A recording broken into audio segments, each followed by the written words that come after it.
नमस्कार। यह कहानी है गीता की किस्मत। गीता एक गरीब परिवार में रहने वाली छोटी सी बच्ची थी। उसकी माँ कल्याणी लोगों के घरों में साफ सफाई का काम करती थी। उसके पिता एक दिहाड़ी मजदूर थे। उन्हें कभी काम मिलता था, कभी नहीं मिलता था। गीता पहली क्लास में एक सरकारी स्कूल में पढ़ती थी। गीता पढ़ाई में बहुत होशियार थी। गीता घर पर आकर घर का काम निपटा कर पढ़ने बैठ जाती थी। एक दिन गीता शाम तक माँ का इंतजार कर रही थी। माँ के न आने पर वह परेशान हो गई। शाम को उसके पिता मोहन जी घर आए तो वे गीता को घर पर छोड़कर कल्याणी को ढूंढने निकले। कल्याणी जिन घरों में काम करती थी उन्होंने सब जगह पता किया। उन्हें पता लगा कि कल्याणी तो आज काम पर आई ही नहीं। रात हो चली थी। मोहन जी पुलिस स्टेशन पहुंच गए। वहां जाकर उन्होंने कहा, साहब मेरी पत्नी सुबह से गुम है, आप रिपोर्ट लिख लो। पुलिस वालों ने कहा 24 घंटे से पहले रिपोर्ट नहीं लिख सकते। मोहन जी को गुस्सा आ गया। वे बोले, आपको पता है उसके साथ क्या हो सकता है?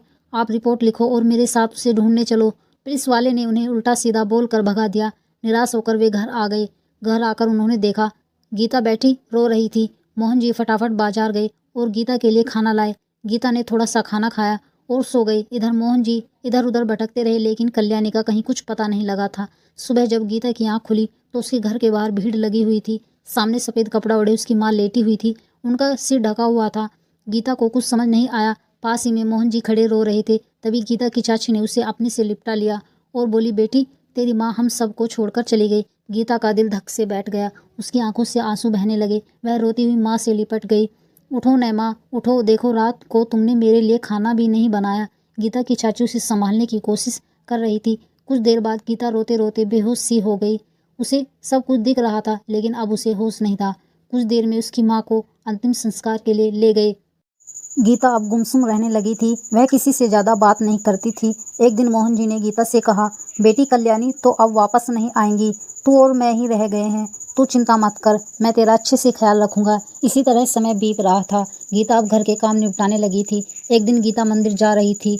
वह अब सुबह उठकर नहा धोकर मंदिर जाती थी। उसकी माँ को मरे 2 महीने हुए थे।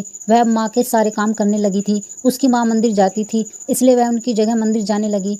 मंदिर में उसे एक बुजुर्ग मिलती थी। धीरे धीरे गीता और रंजना जी में जान पहचान हो गई। मंदिर में दर्शन करने के बाद दोनों मंदिर की सीढ़ियों पर कुछ देर के लिए बैठ जाती। रंजना जी ने बातों बातों में गीता के बारे में सब कुछ जान लिया।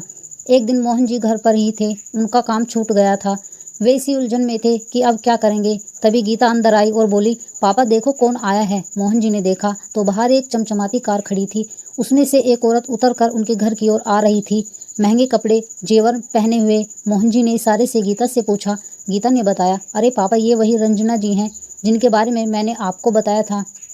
ये रोज मुझे मंदिर में मिलती हैं।